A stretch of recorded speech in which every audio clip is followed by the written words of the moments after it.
Olá pessoal, tudo bem? Espero que esteja tudo bem com vocês.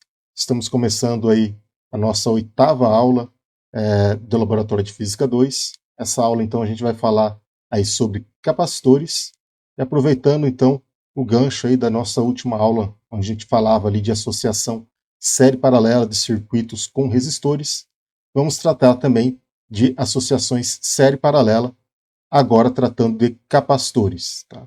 Antes de mais nada, a gente precisa entender um pouquinho do que se trata um capacitor. Os capacitores, então, eles são dispositivos que eles têm como função ali armazenar carga elétrica para que a gente possa utilizar dessa carga aí acumulada nele, tá, para aplicações futuras. Tá? Muitas vezes, devido a essa função de acumular carga elétrica, os capacitores também são conhecidos como acumuladores. Tá?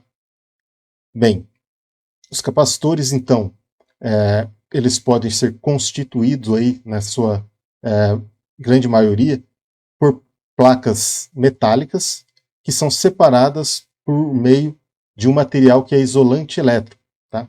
Esse material isolante elétrico, a gente dá um nome específico para ele, chamando ele de dielétrico. Tá? Então, toda vez que a gente se referir a um dielétrico, a gente está se referindo, então, a um material isolante que compõe a construção ali do nosso capacitor. Como material isolante aí, a gente pode encontrar desde do próprio ar, que é isolante elétrico, a gente pode ter aí diferentes tipos de plástico, como também podemos ter ali materiais cerâmicos, vidros, e também alguns tipos de tecido e outros tipos de materiais aí, desde que esses materiais eles sejam constituídos aí de um material isolante de eletricidade. Tá? Dentre das aplicações que a gente pode destacar aqui para um capacitor, podemos citar como um temporizador, tá? Uma vez que para ele acumular uma certa quantidade de carga elétrica ele leva um tempo, eu posso utilizar então desse processo aí para fazer os temporizadores. Posso construir filtros de linha, tá? Estabilizadores, entre outras aplicações que podemos dar ali para um capacitor dentro de um circuito elétrico. Tá? No entanto, nessa aula aqui a gente vai se ater primeiramente ali aos tipos de ligação, tá, dos capacitores. Bem, como falamos no slide anterior, tá, os capacitores, então, eles são construídos aí de materiais de duas placas metálicas. Então eu teria duas placas metálicas aqui, elas são paralelas, e no meio delas eu teria aqui, então, um material isolante, que é o material dielétrico. Ligaria aqui dois condutores elétricos, então, tá? E ao aplicar uma energia elétrica nesse nosso capacitor, tá? Eu teria, então, um acúmulo de cargas elétricas aqui de um lado da placa, cargas positivas, do outro lado, cargas negativas, e assim, então, que eu retirasse a minha bateria da ligação aqui desse capacitor, tá? Essas cargas elétricas aqui, elas ainda continuariam ligadas aqui, tá? Ou armazenadas aqui nesse capacitor para que a gente pudesse utilizar ela futuramente. Tá? Bem, a quantidade de cargas elétricas que eu posso armazenar aqui nesse capacitor, tá? É dado então por um valor que a gente chama de capacitância, e a capacitância tem como unidade ali o Faraday, tá? Que a gente representa ali pela letra maiúscula F. Muitas vezes a gente representa aí por subunidades de Faraday, então é muito comum a gente exprimir a capacitância, ou seja, a quantidade de carga que pode ser armazenada aqui no nosso capacitor, em função das subunidades como micro, nano e pico Faraday, que são as mais comuns da gente encontrar ali nos capacitores comerciais. Tá? Bem, essa capacidade, então, de ele armazenar carga elétrica, então, está associado ao tipo de material dielétrico que eu tenho no meio dessas placas metálicas. Tá? Sendo assim, eu também posso classificar o meu capacitor de acordo com o material dielétrico que eu tenho ali no meio dessas placas metálicas. Tá? Aí, então, eu posso ter um capacitor que eu vou chamar de cerâmico, um capacitor de poliéster, um capacitor de papel e outras várias situações que eu tenho ali para esse tipo de dispositivo. Tá? A capacidade de carga armazenada também ela vai depender da área superficial que eu tenho aqui dessa placa. Então, quanto maior for essa área, maior a quantidade de carga elétrica que eu consigo acumular e, consequentemente, maior vai ser o valor ali do capacitor, maior a capacitância desse dispositivo. Aqui nessa imagem a gente tem alguns tipos aí de capacitores que a gente encontra comercialmente, como por exemplo esse em verdinho aqui é um capacitor do tipo poliéster. Esse tipo de capacitor aqui, esse daqui, é um capacitor que a gente chama ele de capacitor cerâmico, tá? Que o material isolante ali entre ele é cerâmico. E a gente tem esses tipos de capacitores aqui, tá? Que a gente chama eles de capacitores do tipo eletrolítico, tá? Os capacitores ainda ele pode ter o que a gente chama de polaridade, ou seja, ele pode ter um sentido aonde que eu tenho que obedecer para ligar a minha bateria para que ele acumule essa carga elétrica. Isso daí é muito comum, principalmente nesses tipos de capacitores, que a gente chama de capacitores aqui eletrolíticos. Os capacitores cerâmicos, capacitores de poliéster, tá? Eu não tenho esse tipo de problema, tá? Também tenho formatos distintos aqui deles, né? Tamanhos também distintos, tá? Que a gente pode observar aqui dentre esses capacitores que eu tenho exemplificado. Tá? Como forma ali de aumentar muitas vezes a capacitância, tá? A gente pode mudar ali tanto o material que está entre as placas metálicas, como eu também posso aumentar o tamanho ou a área daquelas placas. Só que, à medida que eu vou aumentando a área dessas placas, nosso dispositivo vai ficando muito grande. Para solucionar esse problema, a gente pode utilizar ali um mecanismo aí bem simples, que consiste, por exemplo, no que eu estou demonstrando aqui para um capacitor. Eu tenho aqui uma placa metálica desse lado, tenho uma outra placa metálica desse outro, e sanduichando elas aqui eu tenho um material isolante. E daí o que eu faço? Eu simplesmente enrolo esse conjunto, essas pequenas folhas metálicas com essas folhas de materiais isolantes, eu enrolo sobre ele mesmo, formando um pequeno cilindrinho, tá? E com isso, então, eu vou ter uma área muito grande, ocupando aí um diminuto tamanho, tá? Porque eles vão estar enrolados sobre ele mesmo. Então, essa daqui é uma técnica muito comum, principalmente nesses tipos de capacitores aqui, que a gente chama de capacitores eletrolíticos, tá?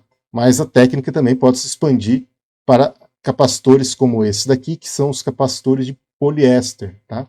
Obviamente a geometria aqui não é essa forma cilíndrica, tá? Ele vai ter um formato aqui de um retângulo, né? Então ele é dobrado sobre si mesmo ali, tá? E com isso, então, eu consigo aí aumentar a capacitância desses dispositivos. Bem, vamos então ao que interessa para a gente agora, que é entender como que eu posso ligar esses dispositivos em um circuito elétrico, quais são as formas de ligação e qual que é o resultado dessa ligação aí de diferentes capacitores. Então, o primeiro tipo de associação que a gente pode descrever é a associação em série, que é a mesma forma que a gente ligava ali os resistores, só que agora eu substituo os resistores por capacitores. Então eu tenho aqui 3 capacitores, esses capacitores estão ligados em série, ou seja, uma placa metálica ligada na placa metálica do capacitor seguinte, e assim sucessivamente. Como característica desse tipo de associação em série, tá? Eu tenho a seguinte situação. Eu vou ter então que a ligação desses capacitores, todos eles vão apresentar a mesma quantidade de carga elétrica. Tá? Então, se eu ligar essas extremidades aqui em uma bateria, tá? Eu vou ter uma distribuição de cargas elétricas uniforme aqui nesse tipo de associação, independente do valor do capacitor, independente se C1 ele vai ser maior do que C3, por exemplo. Tá? A quantidade de carga elétrica acaba sendo a mesma nos 3. Tá? A outra propriedade, então, é que eu posso, da mesma forma que a gente fazia ali no caso de um circuito de resistores em série, eu posso ter aqui no circuito de associação em série um equivalente de capacitância. Tá? Então, se eu pegar aqui as extremidades desse meu circuito aqui, dessa associação em série, eu vou ter então uma capacitância equivalente. E a capacitância equivalente, então, ela pode ser calculada como sendo o inverso da somatória do inverso dos capacitores que compõem esse circuito. Tá? Então eu vou fazer o inverso do valor desse capacitor, somar com o inverso desse, com o inverso desse. Depois, então, de fazer toda essa soma, eu vou inverter novamente, né, essa relação, e ele vai dar o valor da capacitância equivalente. Tá? Nos capacitores aqui em série, tá? Quando eu tenho uma associação do tipo em série, a gente já pode observar aqui que a capacitância equivalente ela vai ser menor do que o menor valor de capacitor que eu tenho aqui nesse circuito. Tá? E dessa forma, então, a gente pode fazer uma análise desse circuito. Geralmente, para fazer a medida de um capacitor, a gente pode se basear, primeiramente, no valor comercial que é fornecido pelo fabricante, tá? Ou então, a gente pode utilizar um equipamento que se chama capacímetro, tá? Que ele é capaz, então, de fazer a medida então, da capacidade do nosso capacitor. E ele vai te dar o valor numérico ali de capacitância. Por exemplo, 100 nanofarads. Então, ele consegue fazer essa medida e fornecer um valor para você do capacitor. Tá? Além, então, desse capacímetro, tá? A gente pode ter também uma função capacímetro associada no nosso multímetro. E assim, a gente pode fazer também utilizando esse recurso ali. Claro que vai depender do tipo de multímetro que você possuir, tá? Mas já existem aí muitos multímetros aí que a gente encontra aí facilmente com um preço aí relativamente razoável, tá? Que tem essa função de poder medir também capacitância, tá? E é o que a gente vai utilizar nesse experimento, tá? Então a primeira coisa que a gente vai fazer, eu vou pegar então 3 capacitores aqui aleatórios, vou fazer as medidas de capacitância individualmente, depois eu vou montar um circuito em série como esse daqui e medir a capacitância equivalente para depois a gente calcular aqui para a relação para saber se isso daí realmente satisfaz a condição que estamos propondo aqui.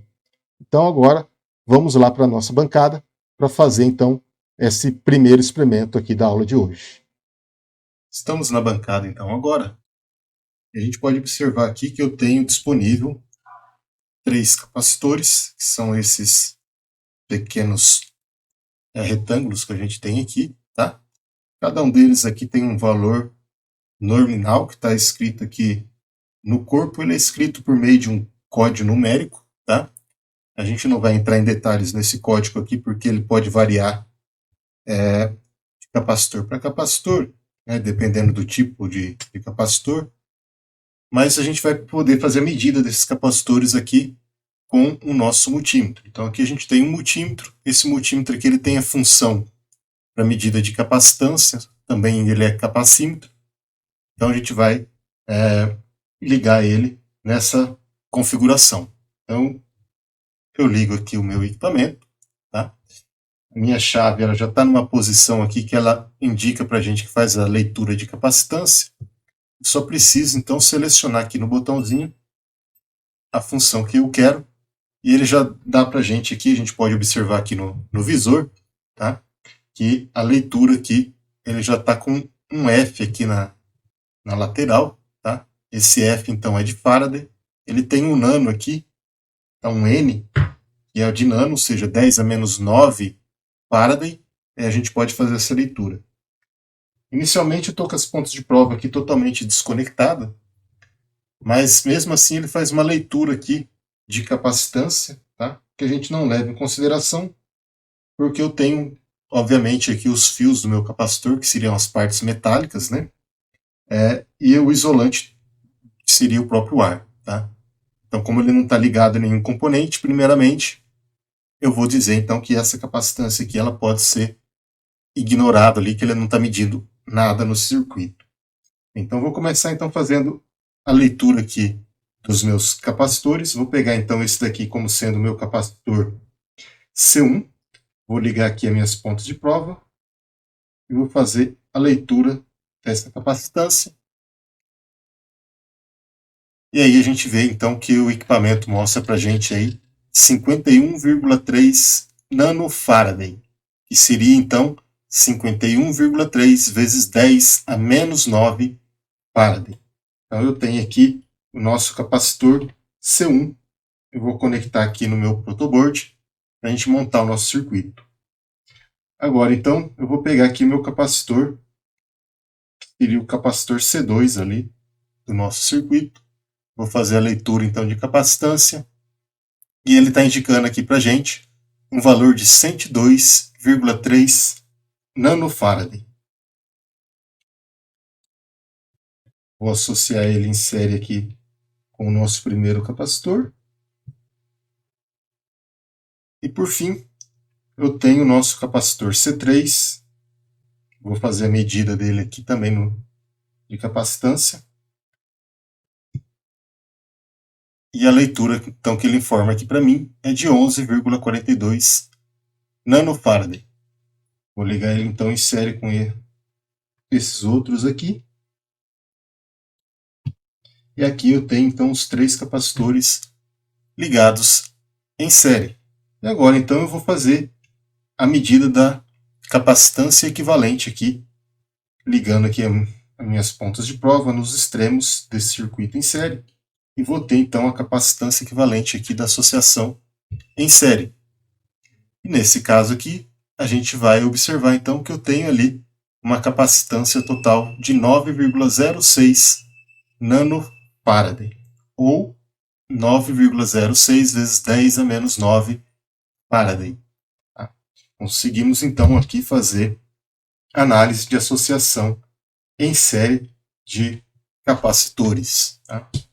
Bem, o que a gente vai fazer então é comparar agora, para entregar na semana que vem, comparar o valor que foi medido aqui da capacitância equivalente e calcular a capacitância equivalente de acordo com a equação que a gente mostrou no slide, né, para verificar então se esses valores ali eles são condizentes.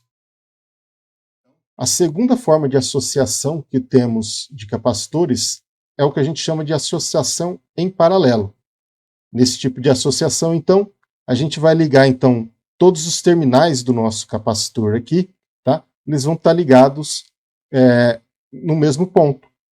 De tal maneira, então, que esse tipo de associação agora, ele vai ter algumas características para a gente que define o seguinte. Nesse tipo de associação agora em paralelo, todos os capacitores eles vão apresentar a mesma diferença de potencial, ou seja, todos eles vão ter a mesma tensão, tá? Que é a mesma característica ali da associação em paralelo que a gente tinha lá para os resistores. No entanto, agora, a gente pode também determinar que esse tipo de circuito aqui ele pode apresentar para a gente uma capacitância equivalente. E no caso, então, de associação em paralelo, a capacitância equivalente ela pode ser calculada, então, como a somatória dos valores de cada um dos capacitores que compõem essa parte do circuito que tem aí os capacitores associados em paralelo. Tá? Ou seja, dessa forma, então, basta somar os valores dessa capacitância, eu vou ter, então, a capacitância equivalente aqui, nesse caso desse circuito. Tá? Bem, então agora, o próximo experimento que a gente vai fazer é justamente montar um circuito aqui em paralelo. Vamos utilizar aqui os mesmos capacitores que a gente utilizou ali no circuito em série. Só vamos mudar ali a configuração agora e vamos fazer, então, a medida aqui da capacitância equivalente. De volta na bancada, então, temos de novo ali nossos 3 capacitores. E agora, então, nessa situação, a gente vai montar o circuito deles em paralelo. Os valores são os mesmos valores que a gente utilizou no experimento anterior. Tá? Eles estão na mesma ordem aqui. Portanto, eu vou montar aqui o meu circuito bem rapidamente, colocando todos eles em paralelo.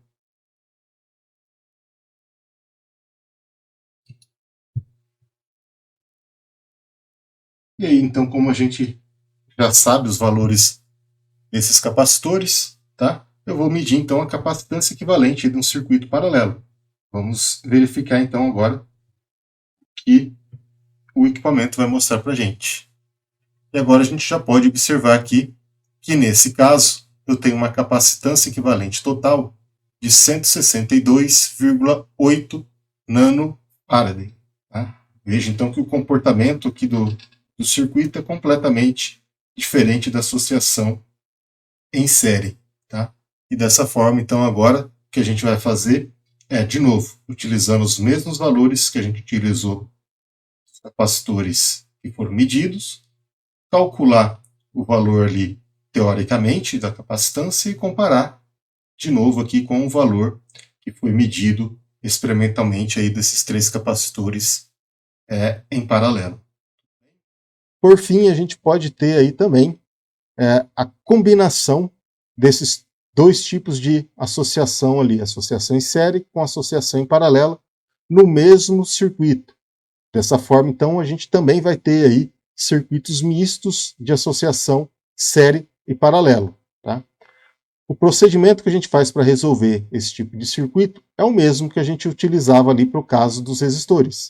Tá? Eu vou, então, calcular ali o capacitor equivalente em cada parte do circuito que eu isolar ali como sendo série ou paralelo.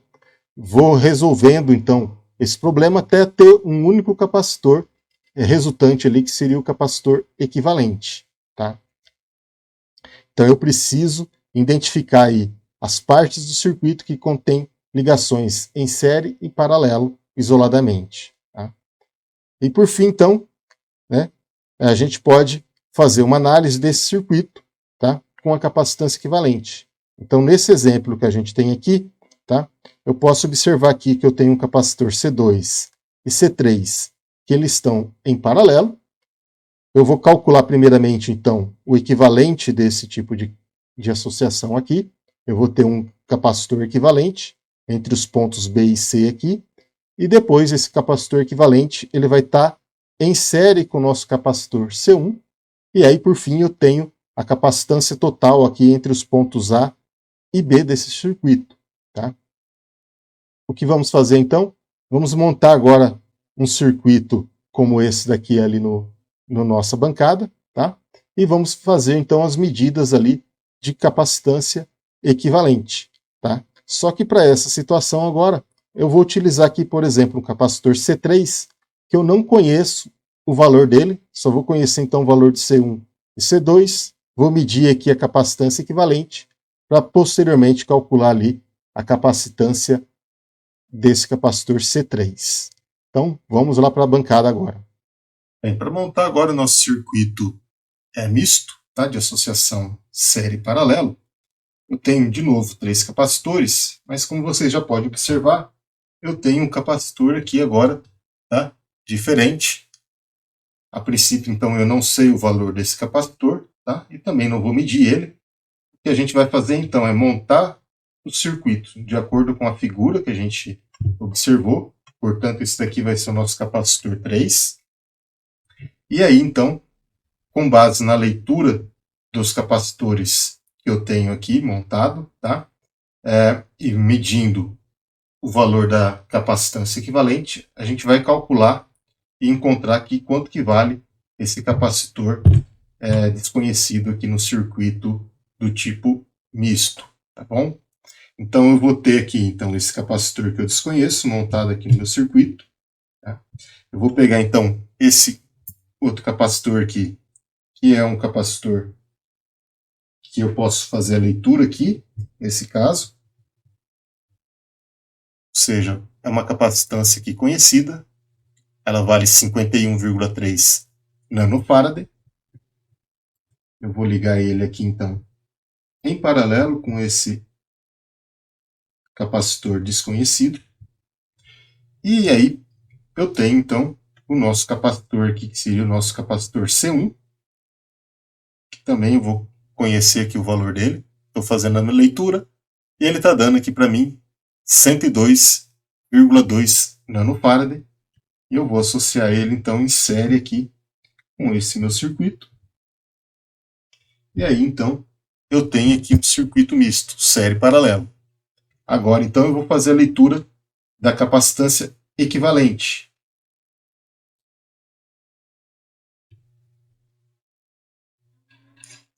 E aí, temos então que a capacitância equivalente, nesse caso, ela vale 86,4 nanofarad.